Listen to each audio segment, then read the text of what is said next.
Bonjour à tous et bienvenue à l'Institut des Libertés pour un nouveau délit d'opinion, comme d'habitude avec Charles Gave. Voilà. Aujourd'hui nous allons, je ne savais pas trop de quoi parler aujourd'hui, parce que l'actualité... Si on arrêtait tout de suite comme ça, paf, on va se coucher. on peut faire ça, on peut faire ça, finalement, voilà. on va quand même faire émission. Voilà. Mais simplement parce que les différentes nouvelles commençaient à être un petit peu répétitives. Et puis avec Emmanuel ce matin, vous avez quand même évoqué, je crois, le sujet le plus important de ce début de semaine, à savoir la sortie de DeepSeek, cette nouvelle intelligence artificielle chinoise, alors sur laquelle il y a beaucoup de spéculations. Voilà, certains disent, abusent un peu parfois du manque de performance de DeepSeek, c'est-à-dire que forcément, comme c'est fait en Chine, il y a un petit peu de censure au niveau politique. Donc si on lui demande par exemple ce qui s'est passé sur la place Tiananmen en 89, est-ce qu'il parle l'anglais ou est-ce qu'il parle le chinois? C'est difficile tout ça. Mais bon, tout le monde reconnaît quand même globalement que c'est une IA très performante, une des plus performantes, si ce n'est la plus performante sur le marché, et que quand même, elle utilise une puissance de calcul inférieure aux autres, donc c'est une prouesse technique en soi. Maintenant, je voudrais évoquer un sujet. Comment sera le monde dans 10 ans? Enfin, 10 ans ou un peu moins ou un peu plus. Je serai plus là. On espère que vous serez quand même encore là, mais c'est vrai qu'aujourd'hui, avec ce qui se passe en très peu de temps, avec Trump qui arrive à la Maison Blanche de nouveau, il semble redéfinir les termes de la politique de manière générale, la pratique de la politique. C'est peut-être le seul homme moderne qui a l'air de faire plus de promesses après son élection qu'avant. Et qui en plus a l'air de tenir les promesses qu'il a faites avant, ce qui est tout à fait invraisemblable. Absolument. Et donc en quelques jours, il a fait plein de trucs. Il a changé les règles de la santé. Déjà, il a quitté l'OMS. Il veut inverser les flux migratoires avec la plus grande entreprise de déportation de l'histoire du pays. C'est ce qu'il ne veut pas les inverser parce qu'il reste favorable, aussi que ça paraisse, à l'immigration, etc. Mais il veut l'immigration légale. Ouais. C'est-à-dire qu'il fait une différence essentielle entre vous venez chez nous si on vous a permis de venir, et si on vous a pas permis de venir, eh ben vous repartez chez vous, quoi. Donc c'est une différence qui me paraît essentielle parce que tout le monde a considéré que celui qui immigre légalement et celui qui immigre illégalement, c'est la même chose. Bah non, pas vraiment. Ouais. Donc voilà, il annonce tout un tas de dérégulations en matière énergétique, industrielle, technologique pour maximiser la croissance.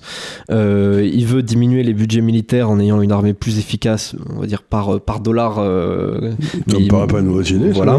Il veut dégraisser l'administration en allégeant le budget de 2 trillions de dollars. Avec l'administration serait-elle trop grosse?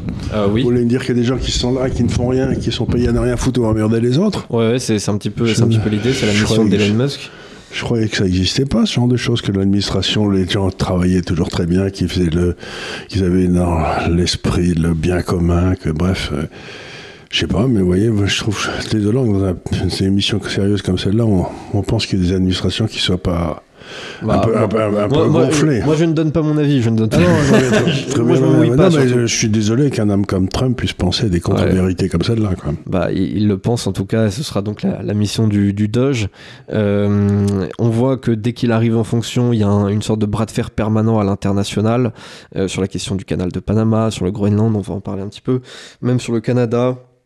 Et puis sur les théâtres d'opérations militaires comme Israël, Palestine, et puis l'Ukraine aussi, il y a un conflit permanent. Sur la Chine, il y a un conflit, on va dire, technologique, commercial. C'est pas nouveau. Voilà. Et pour l'instant, il a même pas trop encore parlé de l'Iran. Pourtant, l'Iran, c'est quand même aussi dans un coin de sa tête. Donc voilà, il y a aussi la question de la fin du wokisme qu'on a traité amplement la semaine dernière. Et puis là, ce matin, j'ai vu qu'il parlait même de la possible suppression de l'impôt sur le revenu. Oui, ce qui serait intéressant, parce que ce serait une très bonne chose, l'impôt sur le revenu, si on pouvait supprimer l'impôt sur le revenu et l'impôt sur les sociétés. Et ça permettrait enfin d'enlever cette incongruité qui est dans le cœur du système fiscal. Si vous empruntez de l'argent, vous pouvez déduire les taux d'intérêt de vos coûts. Et si vous prenez du capital, vous ne pouvez pas déduire les dividendes. Oui. C'est-à-dire que ça rend le capital extraordinairement cher par rapport à l'argent emprunté, ce qui fait que les gens ont un intérêt à emprunter, ce qui rend le système économique extraordinairement sensible au taux d'intérêt, à la volatilité, etc. Donc, un système dans lequel le coût du capital ne serait pas obéré par les taux d'intérêt, ça serait un système qui est à la fois beaucoup plus fiable, beaucoup plus fort et beaucoup moins fragile. Oui, effectivement. Donc là, tout ça, il faut quand même il faut quand même réfléchir à la façon dont l'État prélève sa livre de chair, et en effet, ça me paraît pas une mauvaise idée de réfléchir à la façon dont on pourrait le faire le plus efficacement possible. D'ailleurs, à la base, il me semble qu'aux États-Unis, l'impôt sur le revenu, au départ, devait être exceptionnel. Ah ben, tous les impôts ont été exceptionnels. Il faut que j'appelle tout à ce jeune homme. Je connaissais pas un seul impôt qui n'a pas été voté en expliquant qu'il n'allait pas durer, que ça n'allait pas, etc. Par exemple, je crois que l'impôt sur le revenu avait été introduit en France par Caillot, je crois, mais je suis pas sûr, en expliquant que c'était juste pendant quelques années de façon en général, c'est pour des raisons de sécurité nationale il fallait pendant les guerres, on accepte pendant les guerres, bien sûr, on lève les impôts, mais surtout, avant les guerres, il faut préparer l'armée, etc. Donc, non, l'impôt, c'est ce que disait ce bon Milton Friedman. J'ai pas fini de boire là, mais ça va pas tarder. Il disait la plupart des programmes étatiques ce qui donne une idée la plus juste de l'éternité, c'est des programmes étatiques qui ont été installés de façon transitoire. Oui. Donc, si vous voulez, on vous fait toujours passer la pile en disant on va vous augmenter vos impôts, mais attendez une seconde, c'est pas la CSG qui avait été inventée en France pour 2 ou 3 ans, elle qui n'avait jamais dépassé 1,5%, je sais pas quoi, maintenant on est je sais pas combien. Donc, c'est comme de dire, vous savez, c'est l'alcoolique qui dit j'arrêterai de boire demain. Et puis, c'est la phrase perpétuelle, c'est toujours demain, quoi. Il arrête jamais de boire. Donc l'État est et la seule façon, si on est un vrai homme de liberté, pour empêcher l'État de devenir omnipotent, obèse, de vous propiquer tout votre pognon, c'est de lui couper la route du fric. Et donc, la première des choses qu'il faut faire aussi, c'est aussi rendre la Banque centrale indépendante. Mais ça, c'est embêtant parce qu'à ce moment-là, vous la mettez dans les mains des technocrates qui sont encore plus cons que les élus. Donc, bref, le problème de comment je contrôle l'État est loin d'être réglé, mon pauvre ami. Oui, c'est clair. C'est clair. Mais en plus de ça, s'il veut vraiment aller jusqu'à supprimer l'impôt sur le revenu, pour le coup, c'est pas 2 trillions de dollars qu'il faudra économiser, ce sera beaucoup plus, largement. Sinon, sauf s'il lève des impôts. Ouais. Je sais pas, sur... je dis, au hasard, la consommation de produits étrangers, quoi. Oui. Par exemple, je sais pas, ça peut exister, ça. Après, si c'est... Il a dit qu'il y aurait un impôt sur le revenu. Ouais. Par exemple, en France, je crois que, je dis pas de bêtises, mais la TVA doit représenter au moins 50 ou 60% des recettes fiscales, non ? Oui, c'est énorme. C'est le plus gros poste, clairement, de revenus de l'État, ouais. Ouais, donc, vous pouvez le remplacer par la TVA. En France, le deuxième poste des revenus, si je ne me trompe, ça doit être l'impôt sur l'énergie, non ? En France, l'impôt sur l'énergie... La taxe sur les produits pétroliers, etc., ça doit y aller. Oui. Sur lequel je crois d'ailleurs qu'en plus, il y a une taxe sur les produits pétroliers sur lesquels on a mis une TVA en plus. C'est-à-dire l'impôt sur l'impôt. C'est une grande spécialité de l'inspection des finances. C'est une grande invention française, oui. L'impôt sur l'impôt, c'est bien ça ? Plus vous payez d'impôts, plus vous payez. C'est-à-dire, donc, ce qu'il y a, c'est qu'en France, l'impôt sur le revenu représente plus grand-chose, mais c'est pas pour ça qu'on le supprime. Oui. Et pour le coup, ça pèse quand même sur un certain nombre de ménages, pas forcément les plus pauvres, du coup. Mais... Ah ben non, parce que je crois que les 10% les plus riches payent 85% de l'impôt sur le revenu. Ouais, ce serait pas étonnant. Comme dans tous les pays du monde. En plus, on a fait cette saloperie progressive. C'est-à-dire que plus vous réussissez, plus vous payez, de façon exponentielle. C'est-à-dire, on pourrait penser que les impôts devraient être en fonction de un flat tax. Vous gagnez 100, vous payez 20%, puis on parle d'autre chose.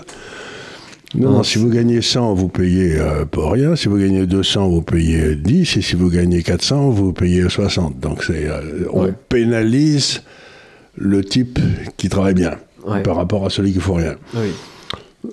Et on a des résultats désastreux, c'est curieux quand même. Hein. Oui, d'ailleurs, on implémente le système progressif dans le système de flat tax, puisque récemment, les sénateurs ont voté pour mettre la flat tax à 37% pour les gains, c'est les plus-values sur les valeurs mobilières, je crois pour les gains de plus de 2,5 millions d'euros, hein, quelque chose comme ça, je ne sais plus exactement. Ils apprendront jamais.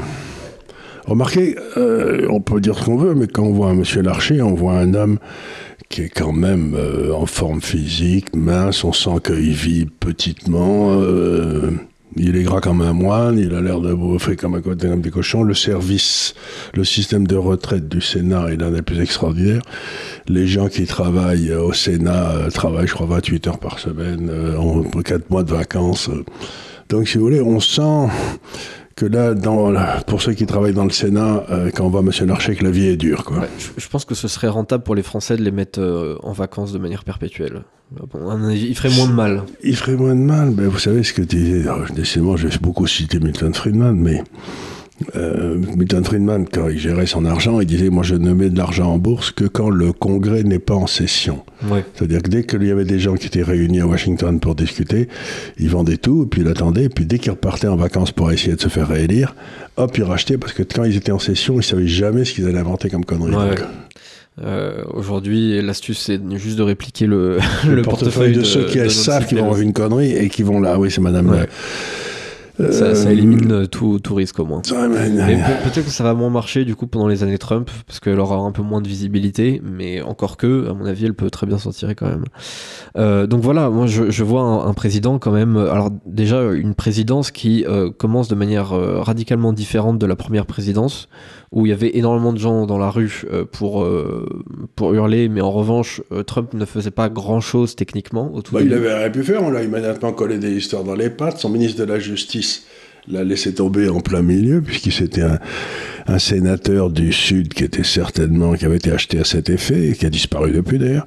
Et donc, on lui a collé l'affaire russe, et puis ensuite, on a essayé de l'impeach. Donc, en fait, il sait pas. Il disait, c'était un très joli slogan électoral, je vais nettoyer les marais pestilentiels, parce que Washington a été bâti sur des marais, hein, mais c'était un slogan. Une fois qu'il y a été, il s'est rendu compte que c'était vraiment des ordures et des criminels. Et là, au début, la première année, les 4 premières années, il s'est vraiment fait massacrer. Puis ensuite, pendant 4 ans, ils n'ont pas arrêté de l'empêcher d'essayer de revenir. Et maintenant qu'il est là... Ouais, on a l'impression qu'il a rattrapé des années déjà... Je crois qu'il a compris quelque chose. Ah oui, je pense qu'il a compris quelque chose, effectivement. Par exemple, il a déjà viré 10 juges qui travaillaient dans l'histoire de... Celui qui il était chargé de le condamner, là, à le ministère de la Justice, pour avoir contribué à une procédure qui était complètement injuste. Il y en a déjà 10 qui ont été virés. Alors toute la presse de gauche gueule en disant « Mais enfin, c'est scandaleux, c'était des juges. » Mais il y a des juges qui sont corrompus. Et ceux qui doivent être liquidés le plus rapidement, c'est le juge corrompu. Parce que le juge corrompu et qui agit pour des fonctions politiques, c'est ça qu'il faut la démocratie en l'air. Et donc... La question, s'il va y avoir des procès pour ces gars-là, et on va déterminer si oui ou non, devant un procès ouvert, avec tous les tiroirs ouverts, il y a eu des saloperies, et s'il y a eu des saloperies, eh bien, les juges corrompus autrefois, c'était ceux qui étaient condamnés le plus sévèrement dans la Bible, dans toutes les traités, etc. Parce qu'un juge corrompu, c'est, quelle que soit la raison, pour des questions d'argent, pour des questions politiques, c'est l'abomination dans un système. Oui, clairement. En fait, ça relègue la démocratie au second plan. C'est ce qu'on voit partout en Europe. Et en plus de ça, nous, on a plusieurs échelons, puisqu'on a le Conseil d'État, le Conseil constitutionnel, sans parler des juridictions européennes, la Cour européenne des droits de l'homme et la Cour de justice de l'Union européenne. Ça fait quand même un paquet de trucs. Et dans toute une série de juges sont nommés, on ne sait pas très bien comment, ni à partir de quelles interventions. Je crois que c'est Valard actuel qui avait montré que la quasi-totalité de la Cour européenne des droits de l'homme, ça avait été nommé par des gars poussés par George Soros. Donc, ce qui est marrant, c'est quand George Soros fait nommer des juges, personne ne dit rien. Quand Musk dit qu'il faut foutre en l'air les juges corrompus, tout le monde dit qu'est-ce qu'il a à faire avec notre démocratie. Mais si les juges sont corrompus, ça n'est plus une démocratie. Et Musk a le droit de gueuler. Oui. On voit bien que du jour au lendemain, il fallait totalement se soumettre aux Américains, il fallait rester dans leur giron, faire ce qu'ils demandaient de faire. Et du jour au lendemain, et surtout défaire les États européens qui étaient la protection individuelle des Européens. C'est à chaque État, en fond, à quoi ça sert l'État, c'est à protéger les nationaux, qu'on le veuille ou non. Et bien, si vous voulez un homme comme Soros, il le dit, il l'a écrit, c'est pas un secret, il n'a qu'une idée, c'est que ces protections étatiques disparaissent. Oui, oui. Il n'a jamais caché son projet. Hein. Ah non, il l'a écrit, il l'a remis, ça, c'est aucun problème, on sait très bien. Le but de Soros, le digne héritier de Jean Monnet, c'est de faire disparaître les États européens. Ouais. Et ce qu'on voit aujourd'hui, c'est clairement un shift alors à tous les niveaux, déjà au niveau politique, mais aussi au niveau culturel. On en parlait encore une fois la semaine dernière. C'est-à-dire que là, on a l'impression que personne ne dit rien sur ce que fait Trump, alors qu'il fait des trucs qui auraient halluciné tout le monde il y a 8 ans. La question, par exemple, de dire on décrète qu'il n'y a que 2 sexes aux États-Unis. Ça, c'est le genre de truc, ça aurait fait hurler toute la communauté LGBT et toute la gauche, en fait, de manière générale. Et aujourd'hui, on a l'impression que tout le monde dit bon, bah oui, c'est compréhensible. Oui, parce qu'ils ont été. C'est toujours pareil, si vous voulez. Vous avez les gars qui ont des idées à la con, professeurs d'université, etc., on s'en fout. Mais tant qu'ils ont. Il y a une espèce de gentillesse des crânes d'œufs, en fonction des crânes d'œufs, on dit bon, il a juste fait trop d'études, ça lui a pas apporté sur le ciboulot. Et puis quand ils arrivent vraiment au pouvoir et que vos enfants commencent à se faire martyriser en classe, à ce moment-là, ça vous amuse beaucoup moins, parce que on aime bien le farfelu à condition qu'il n'ait pas de pouvoir, quoi. Qu'il n'ait pas d'incidence sur le quotidien. Que ses enfants soient élevés, que l'école soit bonne, que les hôpitaux restent à peu près normaux.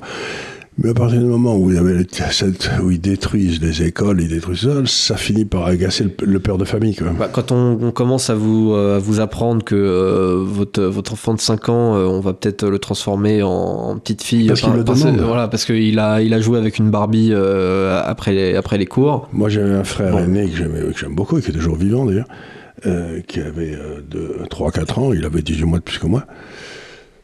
Il a joué avec des poupées jusqu'à 9-10 ans, quoi. Il aimait beaucoup ça. Oui, il aurait été en danger, là, aujourd'hui. Il aurait été en danger. Vous auriez eu une sœur.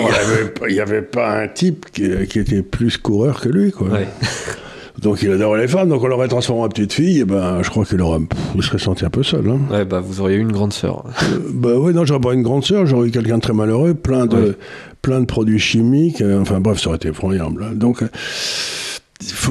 cette idée, si vous voulez, qu'il faut intervenir dans la vie des gens, mais quand est-ce que tous ces hommes de gauche vont comprendre que si on foutait la paix aux gens, quoi, c'était quand même, moi, c'est l'essentiel de mon combat, c'est les gars, si vous me foutiez la paix, ça serait déjà bien, quoi. Ça serait. J'aimerais augmenter le petit là, mais je peux pas, parce que si je l'augmente de 100 €, ça va me coûter 700 €, donc ça m'agace, quoi. Donc il continue à vivre dans la misère. Moi, je veux bien prendre le surplus que prend l'État, hein, ça me dérange pas. Hein, oui, mais non, mais si je vous augmente de 700, ça va me coûter 4000, alors vous me faites rigoler. Ça se reporte toujours. Mais oui, il me donne une excellente raison de ne pas vous augmenter, vous comprenez. Oui, de toute façon, mon salaire est déjà énorme. Donc, c'est vrai, pardon, j'avais oublié ce détail, oui, c'est vrai. Il pète dans la soie, ce salopard. Mais enfin voilà, je vois ce président qui fait tous ces trucs-là, et je me pose aussi une question sur la posture qu'il adopte, parce que alors il y a un truc aussi que j'avais pas évoqué, c'est qu'il voudrait forcer des États, notamment la Californie, à vérifier l'identité de ses électeurs. Ça me paraît une bonne idée, ça. Alors, évidemment, moi, j'y suis favorable. Écoutez, vous ne pouvez pas prendre un avion aux États-Unis, l'eau et une voiture sans avoir un papier d'identité. Ah oui, non, mais il n'y a rien qu'on puisse faire. On ne peut pas acheter une bière dans un... D'ailleurs, vous avez qu'à voir les seuls États dans lesquels, lors des dernières élections... Madame Kamala Harris avait eu une majorité, c'est ceux où il n'y avait pas de vérification d'identité. Alors vous dites, c'est quand même un échantillon. C'est tout de même assez normal.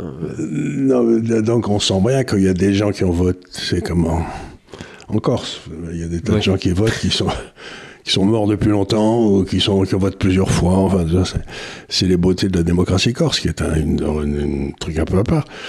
Qui est une très grande démocratie. Hein. Moi, je veux pas de problème avec les... Non, on n'a aucun problème avec les Corses. Hein, comme le disait très très bien ce brave Astérix. Le problème avec les Corses, c'est qu'ils n'ont pas toujours le sens de l'humour. Donc on va dire que du bien des Corses. Ce point étant acquis, c'est une démocratie un peu spéciale, mais qui est locale, qui a l'air de marcher à peu près.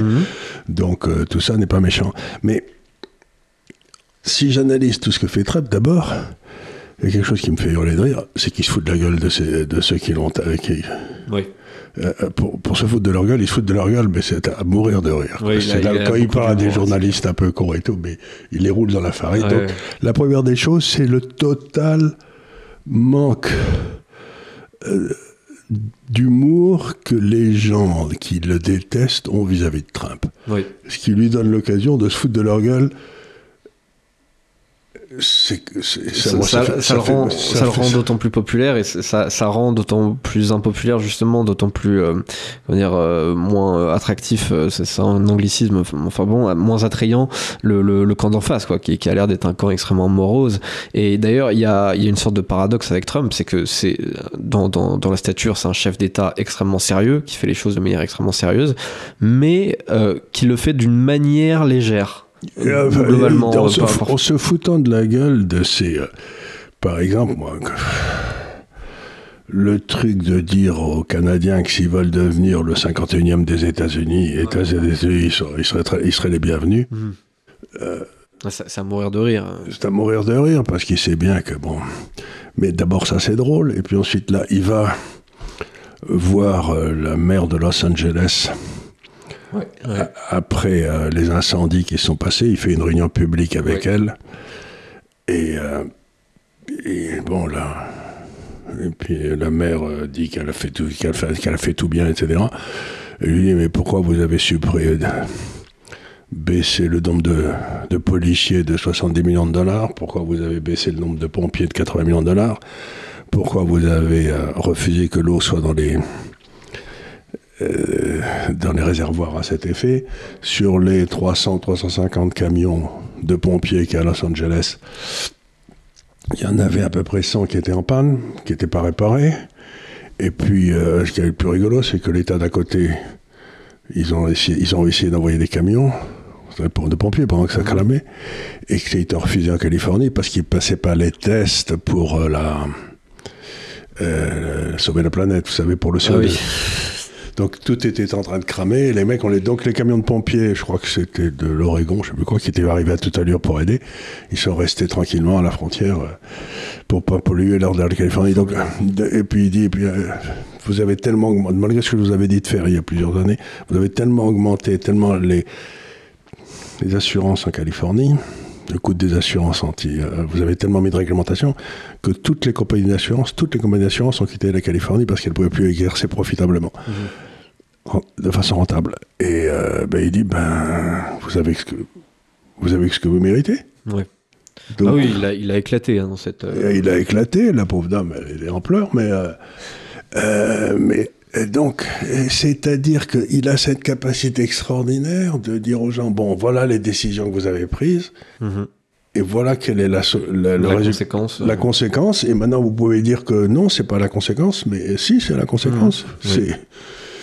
Donc, c'est la victoire du pragmatisme sur l'idéologie. Bah oui, il y a un moment donné, il y a l'effet et la logique, ça compte quoi dans la politique. En principe, si vous voulez, c'est toujours la même chose. Hein. Si vous crachez en l'air, en principe, ça vous retombe dessus. Ça vous retombe dessus, ouais. Si vous faites. Sauf s'il y a beaucoup de vent, mais enfin, d'habitude, ça vous retombe dessus, quoi. Oui, effectivement. Et d'ailleurs, je voudrais parler un petit peu de l'international, notamment du canal de Panama et du Groenland. Ouais. Parce que alors ça, je sais même plus s'il on avait vraiment parlé ou si juste il l'avait évoqué pendant sa campagne. Il me semble qu'il avait reparlé du Groenland très vite fait. Mais oui. Il me semble bien qu'effectivement ça lui est venu un peu avant l'investiture et il s'est dit en fait voilà, il faut qu'on reprenne la main sur le canal de Panama que nous avions construit il y a plus d'un siècle il faut qu'on prenne la main. Carter avait donné pour €1. Oui, pour $1. N'importe quoi. Effectivement le deal, je suis pas spécialiste de l'histoire du Panama, mais le deal c'était que le canal de Panama devait appartenir ad vitam aeternam aux États-Unis et effectivement ça a été cédé sous Jimmy Carter. L'État du Panama a été créé de toutes pièces parce qu'il n'existait pas. Je ne sais plus à qui ça appartenait, mais enfin de chaque côté, je ne sais pas quel. Mais enfin, ça a été enlevé au pays qui était à côté, cette bande de terre. Justement pour permettre aux États-Unis de dominer ça, quoi. C'était parce que c'est quand même Si vous regardez la carte des États-Unis, sinon en bateau, ça fait un très très long voyage de faire le tour de l'Amérique latine, puis de remonter comme ça, c'est pas gagné. Donc, et en principe, les gars qui exerçaient le pouvoir au Canada, ils étaient, de façon générale, bien avec les États-Unis. Ils n'étaient pas là par hasard, quoi. Donc, bon, le Panama, c'est, mettons, une question stratégique. Bon, on peut en discuter du droit des États-Unis à imposer leur volonté au Panama, mais enfin, ça me paraît pas totalement, incongru que les États-Unis aient un droit de regard sur qui s'approche du canal de Panama, parce que c'est vite un peu bon. Et puis c'est sur fond aussi de guerre commerciale avec la Chine, c'est-à-dire que la Chine alors ne détient pas le canal de Panama, mais est actionnaire majoritaire de certains ports autour. Voilà. Donc tout ça finit par agacer. Bon, c'est un petit peu, il faut le savoir, que le canal... Vous savez, Istanbul, à Constantinople, là, vous avez le canal qui vous amène de la mer Noire à la Méditerranée. Oui. Et depuis les accords de Montreux, la Turquie peut pas... Il y a des trucs qu'elle ne peut pas laisser passer, ou qu'elle est obligée de laisser passer, elle n'a pas le choix. Elle est obligée de laisser passer, effectivement... Les navires russes, etc. Elle ne peut pas décider... la Turquie n'a pas le droit de décider elle-même sur ce canal qui n'a pas le droit de passer. Et qu'elle peut décider... Bref, donc il y a beaucoup d'exemples dans l'histoire d'organisations internationales qui, pour des voies... si vous dites, par exemple, aux Anglais qui doivent rendre Gibraltar, qui contrôlent l'entrée de la Méditerranée, ça ne va pas les amuser non plus. Non, donc vous avez, quand il s'agit de canaux, de voies de communication comme ça, très importantes, de passage... les droits de l'homme ou les droits du pays les droits de l'Espagne depuis Gibraltar, ça s'est passé quand? Il y a longtemps, il y a plus de 200 ans. Donc Gibraltar, ça fait partie de la couronne britannique. L'Espagne, elle a brûlé. Donc si vous voulez, le droit de la principale puissance maritime de contrôler un canal qui lui permet d'assurer ça n'a pas toujours été le droit du pays dans lequel ce canal passait, quoi. Oui, surtout quand c'est le Panama, quoi. Voilà, Panama, Suez, tout ça, c'est... voilà, bon. Donc ça, c'est le premier. Et le deuxième, en ce qui concerne le Groenland, regardez simplement une carte en mettant le Groenland, si vous voulez, au sommet de la carte, et puis les pays autour comme ça, vous contrôlez absolument tout l'Atlantique si vous contrôlez le Groenland. C'était d'ailleurs une principale base militaire des États-Unis pendant la Deuxième Guerre mondiale. Il y a 3 pelés de tondus. Oui. Ils ne sont pas très nombreux, qui sont plutôt d'origine danoise, mais qui ont une quasi-indépendance vis-à-vis du Danemark. Et ce qu'il leur dit Trump, il leur dit donc vous ne voudriez pas devenir américain par hasard, parce que donc il ne faut pas oublier que 40% du territoire des États-Unis ont été obtenus en les achetant. Depuis la Louisiane. Oui, ça fait un paquet, oui, tout à fait. Depuis la Louisiane, l'Alaska, enfin vous en avez eu un paquet. Sans compter, à l'époque c'était Hollandais qui avait acheté New York aux Indiens, le Nouvel Amsterdam. Donc l'idée de dire aux gars, on va vous donner plein de pognon. Ah bah c'est sûr, je viens de regarder, ils sont moins de 60 000, les habitants du Groenland. Si on leur donne quelques dizaines de milliards de dollars, ils seront contents. Ça me rappelle quelque chose que j'ai connu à Hong Kong, que je vais vous raconter, parce que je suis un vieux couillon, j'ai le droit de raconter mes histoires de guerre quand même. Alors à Hong Kong, vous savez, la terre sous-jacente appartient toujours au gouvernement de Hong Kong. Vous pouvez bâtir dessus, puis au bout de 100 ans, ça retourne au gouvernement de Hong Kong. Oui. Bon. Il n'y avait que 2 endroits où la terre appartenait à ce qui était bâti dessus. C'était la cathédrale de Hong Kong. Ça appartenait à l'église anglicane, quand il n'y avait rien à dire. Et puis le Jockey Club. D'accord. Qui appartenait aux gens qui faisaient courir les chevaux, c'était ce qui rapportait le plus d'argent à Hong Kong. Et il y a quelques années, je crois que c'est lui en Hong Kong, ça l'a énervé. Le Jockey Club, ça doit faire la place d'un immeuble sur une des places populaires de Hong Kong, mais enfin, c'est pas un truc très grand. Et donc le Jockey Club, la terre appartenait aux membres du Jockey Club. Ouais. Et il y avait, je sais pas, il devait y avoir 500 ou 1000 personnes, je sais pas combien. Et donc, le gouvernement de Hong Kong a acheté la terre en dessous aux membres du Jockey Club qui se retrouvaient avec un paquet de pognon, qui était fou de bonheur parce qu'ils n'y attendaient pas du tout, quoi. Ouais. Donc, ce que je dis, c'est dans le fond, peut-être Trump, ça lui a donné des idées, ce truc de Hong Kong, et il s'est dit, je vais acheter la terre aux 60 000 qui sont là. Et si les 60 000 décident souverainement, puisqu'ils sont les seuls habitants du coin, d'accepter l'offre qui ne peut pas être refusée des États-Unis, qui peut s'y opposer ? Pas le Danemark. Techniquement le Danemark, mais est-ce qu'ils ont les moyens de le faire ? Je pense pas. L'autre jour, Trump a eu justement la première ministre du Danemark au téléphone. Apparemment, ça s'est très mal passé. Mais d'un autre côté, que va faire le Danemark ? Est-ce que le Danemark a les moyens ? Je dirais, qu'est-ce qu'ils vont faire ? Ils vont intervenir militairement ? Non, mais en plus, si vous voulez, le Danemark a donné quasiment tous les pouvoirs d'administration, etc., aux gens qui vivent là-bas, parce qu'ils gueulaient, parce qu'ils voulaient pas être sous la... Oui.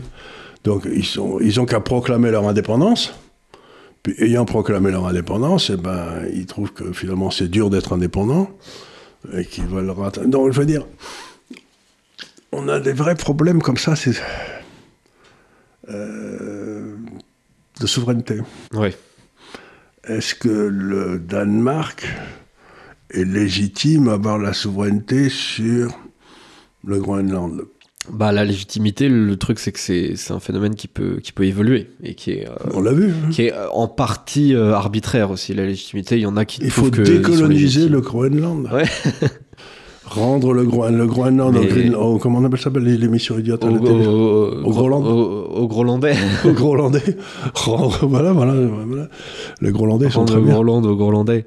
Voilà. Effectivement, oui, ils sont 56 000, donc techniquement, Trump, il pourrait limite leur faire un accord aux petits oignons où il leur donnerait 1 million chacun. Ou vrai, 2 ou 3 ou 4 ou 10, c'est pas vrai. Ou un truc par foyer, j'en sais rien. Mais c'est sûr que pour eux, je pense qu'à long terme, ce serait un meilleur calcul aussi parce que ils peuvent pas vraiment espérer grand chose. Ils ne peuvent pas espérer développer le Groenland en tant que tel.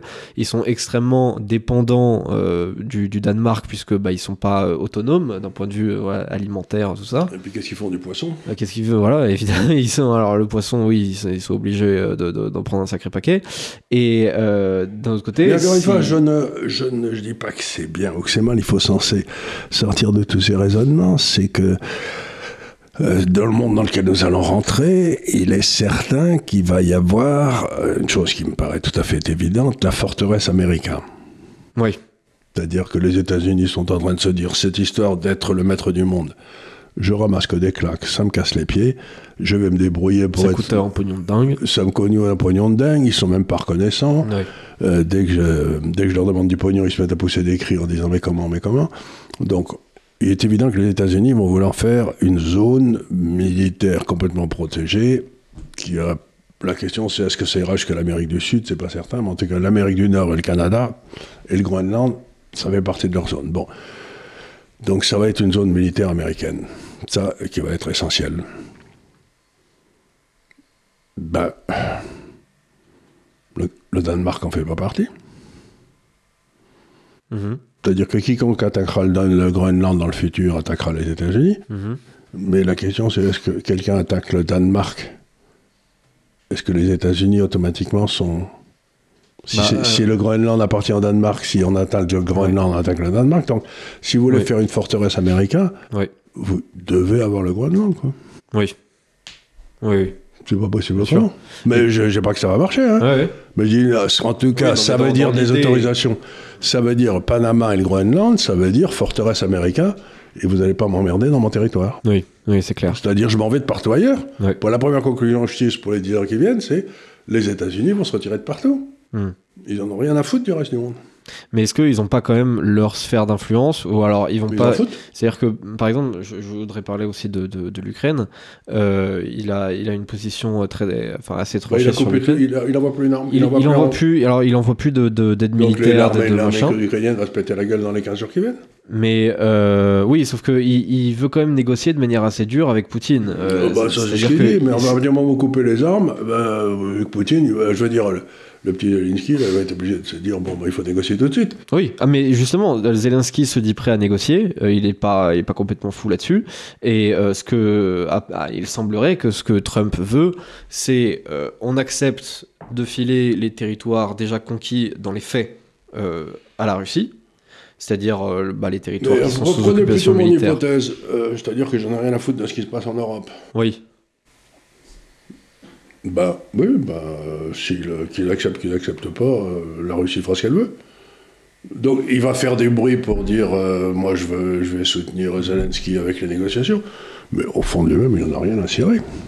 Oui, mais alors pourquoi il veut absolument faire ce deal tout de même? Il vous dit qu'il veut ça. Oui. C'est pour dire que, vous savez, c'est que ce que disait Kissinger, c'est beaucoup plus dangereux d'être un allié des États-Unis que d'être un ennemi des États-Unis, parce que donc ce brave Zelensky, il a été un allié des États-Unis, il a fait ce qu'on lui a demandé, il veut arriver ce qui est arrivé aux Vietnamiens. Ouais. Il va se faire massacrer, quoi, c'est tout. Parce que jusque-là, il a dit, voilà, moi mon deal, c'est on cède à la Russie les territoires déjà conquis. Mais bougez-moi une seconde, la Russie les a déjà conquis. Donc, oui. Donc il n'y a pas... oui, on les cède, oui, c'est-à-dire que... Vous trouvez ça dur, vous? Oui, c'est-à-dire qu'on reconnaît le tas de fait. Ah non, moi je trouve ça très justifié. Au bout d'un moment, on va pas sacrifier tout le monde pour le Donbass. Plus que toutes les parties il a conquis toutes les parties russophones. Zelensky a l'air d'être de plus en plus favorable à ce genre d'accord. Tout le monde s'en fout de Zelensky. Oui, mais... il va partir rapidement et quitter il va prendre un avion, il va partir ailleurs, on va plus en entendre parler. Ouais. Ça va être comme les frères au Vietnam, là, comment ils s'appellent, les frères Diem, oui, qu'on sait qu'avec le cardinal de Saigon, tout ça, ils ont pris l'avion, ils sont vite barrés, et puis à partir du moment où les États-Unis vous laissent tomber, et vous n'avez plus de troupes, vous n'avez plus de jeunes, vous n'avez plus de ça, vous avez perdu le 2/3 de votre territoire. La question essentielle, c'est est-ce que l'Ukraine va survivre? À l'est de l'Ukraine, vous avez des Russes. Ouais. À l'ouest... il n'y a plus grand monde. non, mais dans les Donbass et tout, ils sont tous russophones. Oui. De l'autre côté, vous avez des Polonais. Au sud, vous avez des Hongrois. Et donc, vous avez quelques Ukrainiens autour de Kiev. Ouais.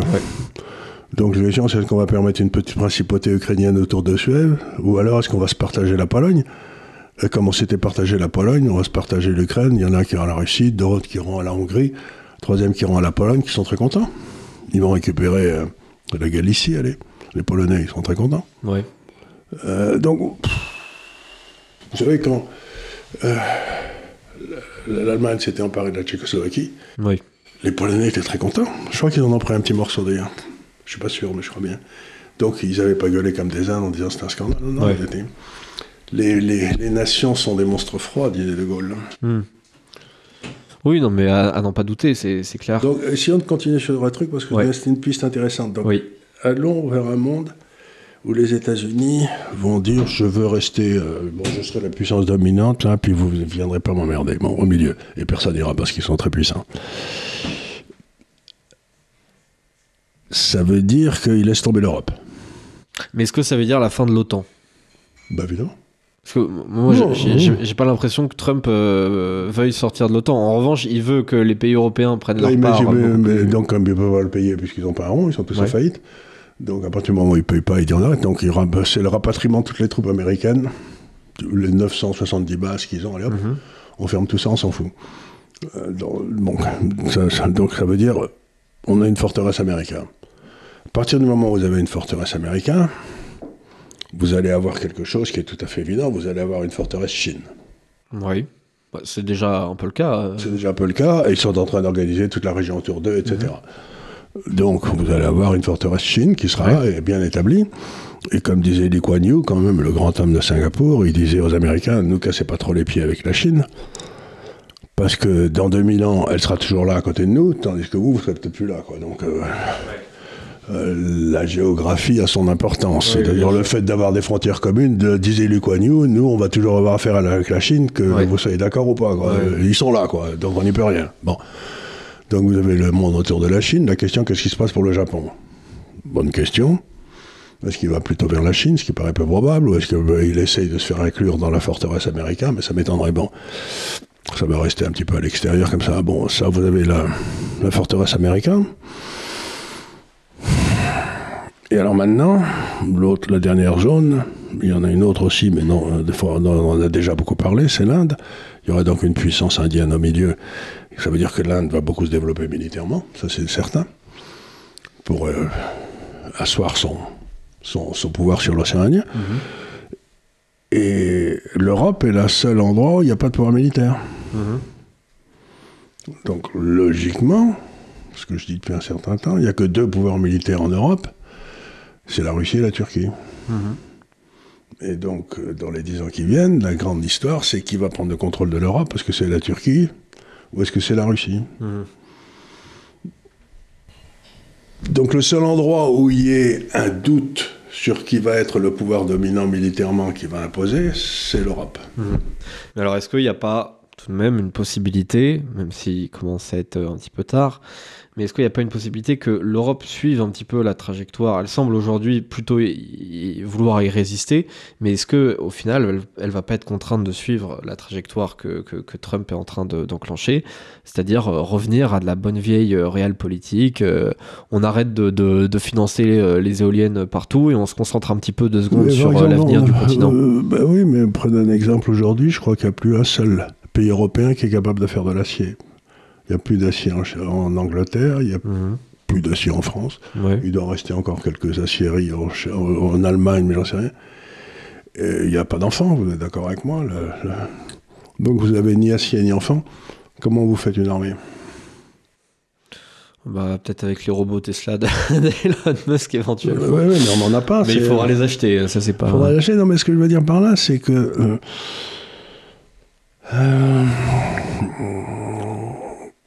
l'Europe, ça n'est pas et ça n'a jamais été un projet militaire, ça a été un projet contre l'armée, contre les armées européennes et tout. Ouais. Donc on a détruit à peu près tous les appareils militaires. C'est un truc de juriste de post-seconde guerre mondiale. Voilà, donc, et aujourd'hui on se retrouve dans un monde où chaque zone devra avoir son protecteur militaire. Donc la question pour l'Europe, c'est où il y en a un qui naît à l'intérieur. Par exemple, on pourrait imaginer, si on était... que la France, l'Italie et l'Espagne essayent de monter une espèce de marine commune pour contrôler le nord de la Méditerranée. Ouais. Ça, on pourrait l'imaginer. Oui, tout à fait. Mais qu'est-ce que les Allemands viendraient foutre dans cette bagarre? Les Allemands, pas grand-chose. Pas grand-chose, non. Donc, on peut imaginer une espèce d'alliance des pays du Sud qui ferait face au monde turc. Vous me direz, ça n'a rien de nouveau. Hein. Non. on remonte à Lépante. Ouais. Mais pendant qu'il y avait Lépante, là, vous aviez les chevaliers teutoniques qui étaient en train d'essayer de se mettre sur la gueule avec les Lettons, les Russes et tout ça. Bon, donc, il y avait un pouvoir militaire qui était ce qui allait devenir la Prusse, qui était les chevaliers teutoniques, qui poussait pour empêcher l'arrivée des Slaves. Mais aujourd'hui, il n'y a plus de pouvoir militaire pour empêcher l'arrivée des Slaves. Donc ce que je veux dire par là, c'est que je vois très bien ce qui va se passer en Chine, je vois très bien ce qui va se passer en Inde, je vois très bien ce qui va se passer aux États-Unis. Et en Europe, je me dis, si je vois quelque chose, c'est qu'il est urgent que j'achète une maison à Miami, quoi. Ouais. Ouais, je veux dire, c'est... Oui, c'est pas bête, une petite maison à Miami, ouais. Une petite maison à Miami, quand même. On pourrait aller faire des émissions là-bas. Oui, j'ai une fille qui vit à Porto Rico, donc j'imagine qu'elle m'acceptera si je lui demande gentiment, quoi. Mais... Donc c'est l'endroit où est née cette espèce de tentative de faire un monde basé sur le droit plutôt que sur la nation. Mm-hmm. qui est le plus vérolé. Donc c'est celui où les incertitudes sont les plus grandes. Oui. Les autres, j'ai pas tellement d'incertitudes, ce qui va arriver en Chine. Le Japon aussi, ça me laisse un petit peu... Je sais pas trop ce qu'ils vont faire. Oui, bah, le Japon, le grand problème, c'est la démographie. D'abord, ils ont une démographie effrayante, et puis... donc, voilà, vous avez... Donc, si je réfléchis, je me dis, bon... Vous avez donc un monde nord-américain qui, très certainement, restera chrétien. Mm-hmm. Donc ce sera là où il y aura la chrétienté, quoi. Notre monde, d'abord, il est post-chrétien, si j'ose dire. Il y a les églises, vous allez voir, elles sont toutes vides, c'est effrayant. Et puis il y a une civilisation, les musulmans qui rentrent, donc ce qui sera le monde européen, je ne sais pas s'il sera chrétien, musulman, j'en sais rien dans 10 ans, mais en tout cas, ça peut aller très vite. Oui. Le monde chinois, bon, il sera confucéen comme toujours, et avec tous les gens autour de lui. Le monde indien, alors la religion indienne, c'est encore un merdier pas possible. Je sais pas combien de centaines de dieux qu'il y a, c'est un truc assez curieux. Très animiste et tout, mais avec quand même... Donc là aussi, c'est une espèce d'unité civilisationnelle. Puis il y a cet immense monde musulman qui va du Pakistan jusqu'à toutes les républiques du Nord, au nord de l'Himalaya, là, donc vous avez cet immense arc-là. Là aussi, on se dit, bon, ce sera la possibilité d'une grande Turquie est forte, donc un grand axe musulman. Mm-hmm. Mais l'Europe, je n'ai pas la moindre idée de la façon dont ça va se passer. Oui. C'est ça, donc pour moi, l'immense interrogation, c'est pas ce qui va se passer en Chine, c'est pas ce qui va se passer aux États-Unis, tout ça, ça m'a l'air déjà bien compréhensible. Mmh. C'est ce qui va se passer chez nous. Oui, ouais, c'est clair que quand on voit la trajectoire qui est en train de prendre ce continent, et c'est d'autant plus palpable et visible avec toutes ces questions d'intelligence artificielle, on voit que, alors, aujourd'hui, théoriquement, les USA sont dominants sur l'IA. Maintenant, on a le truc de DeepSeek, voilà, où les Chinois nous rappellent qu'eux aussi, ils savent bidouiller 2-3 trucs quand même, voilà. Et puis pour moins cher. Voilà, pour moins cher. Donc, pareil, ça nous rappelle l'efficacité nécessaire dans un monde capitaliste. Et à mon avis, peut-être que Elon Musk se dit « Ah, enfin un défi à ma hauteur. » Non, mais ce qui se passe, c'est vrai, ce qui me fait toujours rigoler, c'est que j'avais dit ce matin, mais les gens dans les marchés financiers adorent Schumpeter, la révolution, vous savez, parce que bon, mais ils espèrent ensuite que cette révolution va amener à une fin de la création destructrice, parce qu'enfin on arrivera à un monopole qui nous pendra. On veut tous avoir la petite valeur qui vaut, je sais pas, 50 millions et qui va valoir 4000 milliards dans quelques années, et qui aura un monopole absolument inchangé jusqu'à la fin des temps. Voilà. Or, la beauté de la création destructrice, c'est qu'elle se dévore elle-même. Oui, bien sûr. Et bien, on vient de le voir avec l'intelligence artificielle. Bon, les Américains sortent un truc et 5 ans après, les Chinois sortent un truc qui coûte 100 fois moins efficace. Parce qu'apparemment, ça a coûté, d'après ce qu'on dit, 6 millions. Oui. Et la valeur de la baisse des valeurs la valeur de marché des affaires d'intelligence artificielle aux États-Unis a baissé de 1000 milliards de dollars. Ouais, boum, en une journée. Donc vous vous rendez compte que 6 millions d'inventions détruisent 1000 milliards ici, c'est monstrueux. Alors, comme création destructrice. Hein. Je pense que sur les 6 millions, moi je suis un peu en désaccord avec ce chiffre, mais il semblerait que ce soit le prix d'entraînement, ce qui reste au demeurant très, très faible, mais apparemment c'était juste le prix d'entraînement de l'IA, et il semblerait, parce que forcément il y a un casus belli un peu là-dessus, il semblerait qu'ils aient eu accès à 50 000 pièces puces. C'est ce qu'on dit, c'est ce que disent les Américains pour essayer de... Mais j'ai vu, on m'avait expliqué que Huawei allait faire faillite parce qu'ils n'avaient pas les bons chips à nouveau. Et puis Huawei, maintenant, il taille des croupières à Apple avec des chips bien meilleurs que les Chinois ont fait. Donc les Américains ont pensé que les autres les rattraperaient jamais. Ouais. Ben, c'est une erreur qu'ont fait beaucoup de gens, les fabricants de t-shirts pour commencer, puis les fabricants de chaussures. Maintenant, c'est l'intelligence artificielle. Au départ, c'est l'idée que les Chinois vont pas y arriver, c'est pas un truc qui est gagnant, ça. Oui, effectivement. Ils gagnent beaucoup de terrain, mais à la fois, c'est d'autant plus sain, en fait, pour le capitalisme, parce que ça veut dire qu'il y a d'autant plus d'innovation. Et dans tout un tas d'autres domaines, parce qu'en fait, c'est ça aussi le truc, c'est qu'aujourd'hui, il y a une course à l'intelligence artificielle, et on parle beaucoup des intelligences artificielles génératives, c'est-à-dire les ChatGPT, les machins, les assistants IA. Bon, ça, au bout d'un moment, on va avoir suffisamment d'assistants IA, et il y en aura quelques-uns qui vont réussir vraiment à se départager, un petit peu finalement comme les moteurs de recherche. On n'a pas, voilà, il peut pas y avoir 500 moteurs de recherche dans le monde, il y en a forcément qui font faillite. En revanche, derrière, tout l'intérêt de l'IA, c'est sa dispersion dans tous les domaines, notamment les domaines médicaux ou autres, ou dans l'industrie, ou dans l'énergie, avec la recherche dans le nucléaire, par exemple. C'est ce genre de truc où l'IA, en fait, n'est pas forcément une fin en soi, mais c'est un moyen pour tout un tas de trucs. Bien sûr, mais le problème, c'est qu'on disait que cette IA, telle qu'elle a été dessinée par les Américains, il fallait qu'on dépense 500 milliards de dollars, je sais pas combien, pour trouver des gars, pour faire des trucs, faire des nouvelles chips et tout.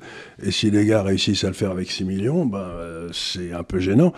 Parce que ça prouve aussi que toutes les espèces d'immenses investissements dans l'énergie qu'on a fait, parce que tout ça demandait une énergie folle à exploser et tout. Si vous faites ça dans votre cuisine avec votre générateur solaire, c'est plus la même chose. Donc, les Américains arrivaient en disant on va dominer parce qu'on est capable de mettre 500 milliards de dollars avec personne, 500 milliards de dollars, et puis les Chinois disent non, nous, vous savez, on a trouvé un truc à 6 millions qui fait la même chose. Et c'est ça que je trouve extraordinaire, c'est que cette tentative des États-Unis d'expliquer qu'ils allaient dominer l'IA et donc ils allaient dominer le monde pour le siècle qui vient, ça vient peut-être de s'écrouler complètement. L'exceptionnalisme américain, que eux seuls étaient capables de mobiliser tout ça et de faire... peut-être pas, peut-être vous étiez en train de faire des investissements idiots, quoi. Oui, non mais c'est sûr, alors ils sont très très forts, mais il n'y a pas de pouvoir magique. Surtout, il n'y a pas de pouvoir qui s'entretient toujours. Oui. C'est ça qui me tue, on disait, ils vont gagner, maintenant on en a pour un siècle. Le truc qui dure un siècle, c'est le Reich de 1000 ans, vous savez, pour Hitler, ça dure un peu moins de temps. Ça a duré une trentaine d'années, donc cette recherche perpétuelle d'une situation stable dans laquelle je vais rester riche pour toujours, sans que j'ai à faire de nouveaux efforts, non les gars, dès que vous cessez de faire des efforts, vous plongez. Oui, c'est clair. Mais d'ailleurs, Trump en a parlé de cette intelligence artificielle, et j'ai trouvé sa réponse très satisfaisante, c'est-à-dire que déjà, il trouve que c'est une invention très positive, et ensuite il dit, il n'est pas question de faire des réglementations, je sais pas quoi, pour essayer d'empêcher les Chinois de faire leur truc, il est question juste de chez nous se bouger le cul et de faire encore mieux que... Voilà. C'est l'idée. C'est l'idée, moi je trouve ça me fait toujours rigoler, mais c'est la seule façon de vivre, c'est de vivre dangereusement. Si vous imaginez qu'un jour vous pourrez vivre ayant beaucoup travaillé, etc., et vivre comme un rentier, votre rente disparaîtra. C'est d'ailleurs dans les évangiles, vous savez, c'est le type qui a gagné beaucoup d'argent, il se fait construire des jolis greniers, il met tout son blé dedans, il se dit je suis tranquille maintenant jusqu'à la fin des temps, et hop, il meurt pendant la nuit, quoi. Et le Dieu Seigneur lui dit t'es complètement idiot, tu aurais mieux fait d'investir cet argent, au moins tu serais amusé. Donc je veux dire par là, c'est que se casser la gueule, c'est ce qu'il y a de plus motivant. Donc les civilisations qui vont dominer, je peux vous le dire tranquillement, c'est celle où on accepte le plus de se casser la gueule. Et c'est l'acceptation du risque, en fait. C'est l'acceptation du risque, de l'échec. Et là, ce qui est tuant chez nous, c'est qu'on fait en Europe, nous, c'est tout l'inverse. Justement, on parlait, aux États-Unis, il y a donc ChatGPT, XAI, il y a Microsoft qui est sur son truc et tout. Maintenant, il y a les Chinois. Et nous, il y a deux trucs. Nous, on se gargarise de faire les premières réglementations IA pour réussir à ne rien faire. On va demander qui, j'imagine, M. Breton de s'en occuper. Breton, mais apparemment, ils ont l'air de très bien se débrouiller sans lui sur tout ce qui est réglementation. Donc ça, c'est formidable. C'est comme ça, Breton s'est montré 2 fois inutile dans l'activité et dans l'inactivité. Et le gouvernement français sort son intelligence artificielle aussi, Lucie, qui a été faite par des types du CNRS. Et Lucie n'est pas capable de faire un problème de maths très simple. Vous lui demandez de faire 2 facteurs de 3 plus 2, par exemple, entre parenthèses.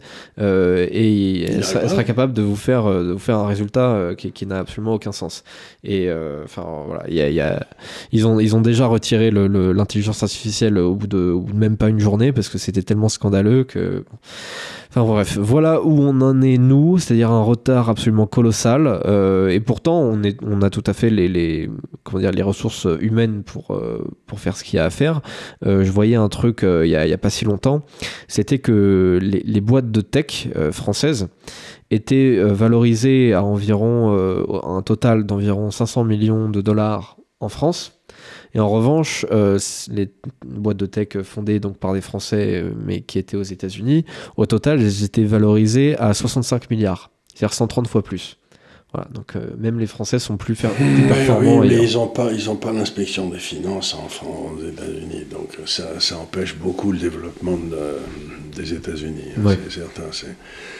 Mais c'est toujours pareil, regardez par exemple, je parlais avec ce brave Berkoff, là, le désir de la Banque Centrale Européenne de capturer les 300 milliards d'euros qui vont s'investir chaque année d'Europe aux États-Unis. Et monsieur Villeroy de Galhau trouvait qu'il fallait le laisser ici, et tout. Oui. Mais si les 300 milliards s'en vont... Oui. C'est sans doute que la rentabilité du capital investi aux États-Unis est plus forte que celle qu'elle est en France. Oui, donc ça veut dire que ce que demande M. Villeroy de Galhau, c'est un impôt qu'on prélèvera sur les types qui n'auront pas la rentabilité qu'ils méritent pour permettre à M. Villeroy de Galhau de s'amuser avec ses cubes pour essayer de gagner de l'argent avec ça, alors qu'il n'en a jamais gagné de sa vie. Donc, tant qu'on refusera de considérer le droit de propriété avec son corollaire, la prise de risque, et avec son corollaire, celui qui a réussi, il a plein de pognon, il en a beaucoup plus que ceux qui n'ont rien fait. Donc, si vous voulez, tant qu'on continuera à considérer que M. Bernard Arnault est un ennemi de l'humanité, on ira de plus en plus vers l'Union soviétique et la rupture et la fin du monde, quoi. Et on sera la fin de la civilisation. À partir du moment où plus personne ne veut prendre le moindre risque parce que ça ne paye pas de prendre des risques, on est foutu. Ouais. Oui, c'est clair. Ce qu'on a vu en termes de réglementation, on voit que l'Europe est en train elle est en train de flancher tellement par rapport aux États-Unis. On a une croissance en France qui est ramenée à 0,8%. Aux États-Unis, on va être au-delà des 3%. Tout est comme ça. On a mis des choses dans le PIB comme le nombre de fonctionnaires qu'on a embauchés, etc. Oui. Le secteur privé, c'est... Tout à fait. Et aussi, en plus de ça, sur ce que disait Villeroy de Galhau sur les capitaux des Européens qui vont aux États-Unis, en plus de ça, c'est une réflexion très bête, même d'un point de vue, fiscal français, puisque si vous avez une meilleure rentabilité du capital ailleurs, ça veut dire que vous allez pouvoir taxer beaucoup plus de capital qui reviennent justement des États-Unis au titre des dividendes et au titre des plus-values. Donc, je veux dire, à ce moment-là, c'est même un meilleur calcul de laisser les gens faire ce qu'ils veulent et investir où ils veulent. À la place, si vous voulez, c'est ce que Didier appelle le monde de la concentration et le monde de la dispersion. Vous prenez par exemple la bourse pour savoir ce que vaut telle ou telle valeur. Il y a des dizaines de milliers de gens qui achètent, qui vendent ce titre tous les jours. Bon. Donc c'est vraiment un truc expérimental où tout le monde achète. Donc on peut penser que sur le long terme, les prix qu'on atteint en bourse sont les bons. À chaque moment, c'est jamais le bon, mais sur le long terme, on va trouver la bonne chose. Mais vous prenez la détermination des taux d'intérêt, c'est 5 ou 6 crétins qui ont 70 ans dans une banque centrale qui n'ont jamais fait autre chose, qui décident de voter les taux d'intérêt. Donc là, c'est des prix administrés, et là, c'est des prix libres. Oui. Donc il est évident que les sociétés où il y a des prix libres vont mieux que celles où il y a des prix administrés. Donc ce que nous demande M. Villeroy de Galhau, c'est d'administrer les 3 000 milliards de dollars qui jusque-là étaient bien gérés pour devenir mal gérés. Mais mon grand, qu'est-ce qui te permet de demander ça ? Je sais pas, c'est encore une fois c'est une lubie de hauts fonctionnaires qui pensent que l'argent des autres est un petit peu le sien par destination et que finalement ce que vous avez sur votre compte en banque c'est uniquement ce que la banque centrale vous laisse, quoi. Mais voilà, veut bien vous laisser dans sa grande bonté. C'est-à-dire que le droit de propriété, c'est un droit pour les Américains qui est inné, ils naissent avec.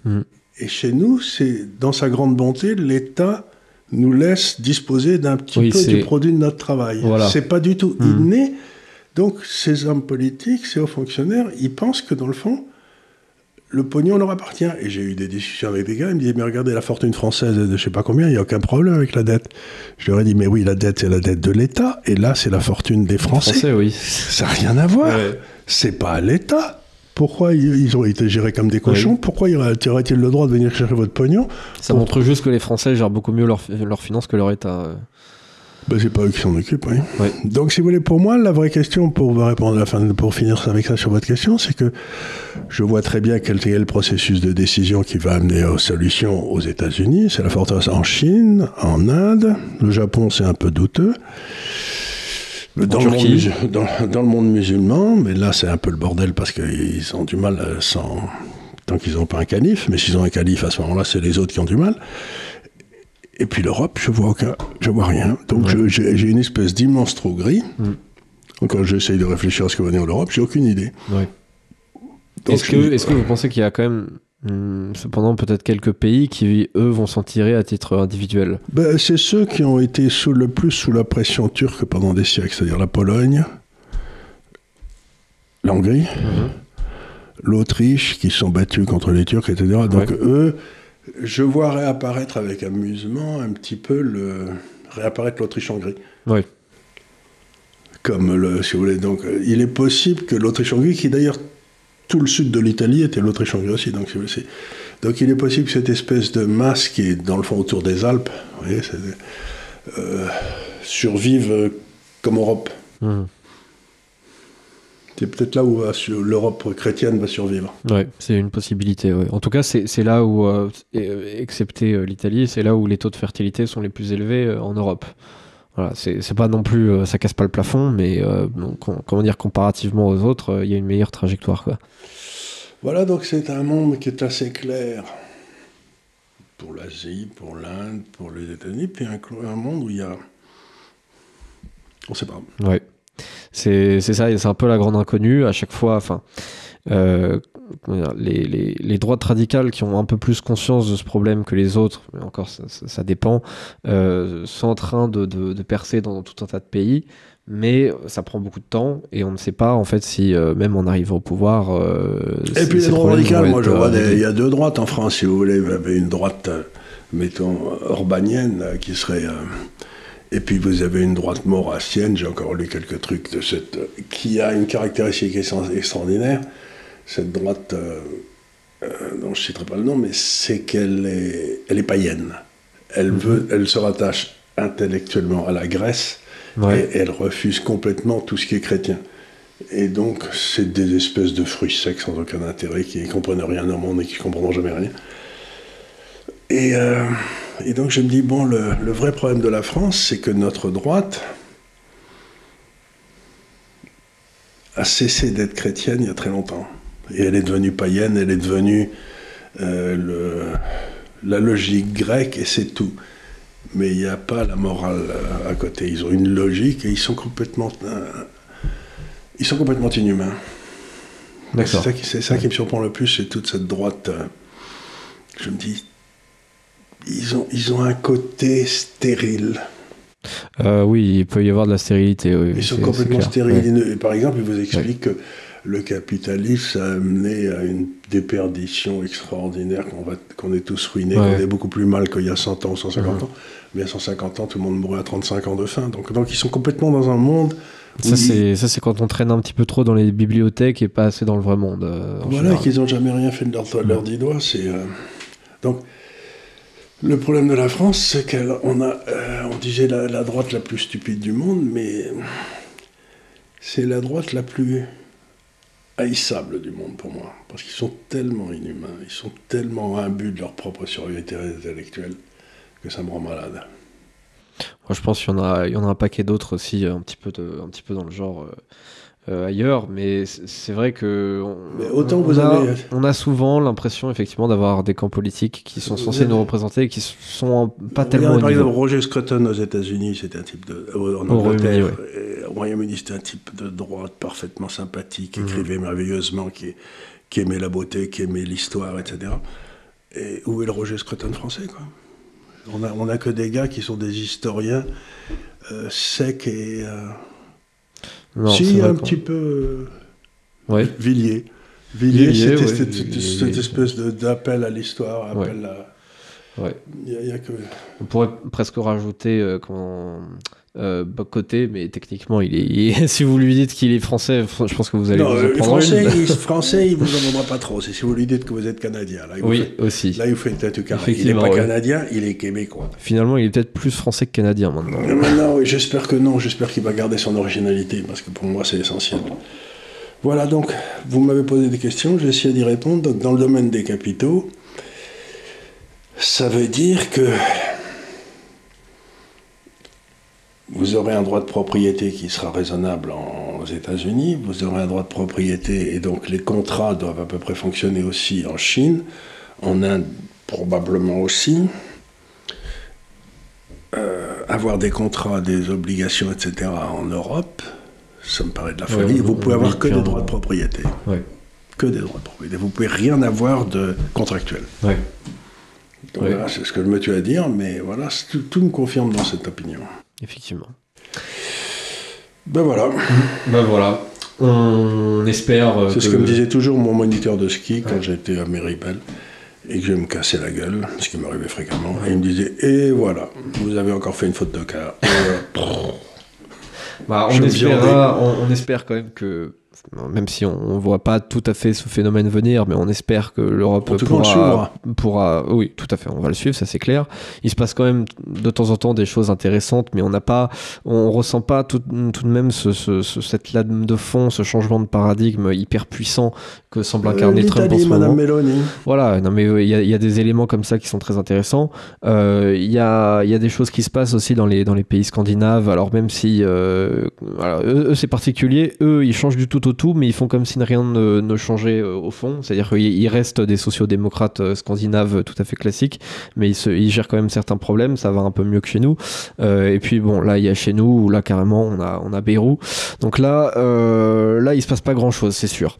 Mais enfin voilà, on espère que les choses changeront. De toute manière, si c'est le cas, on sera sur le sujet.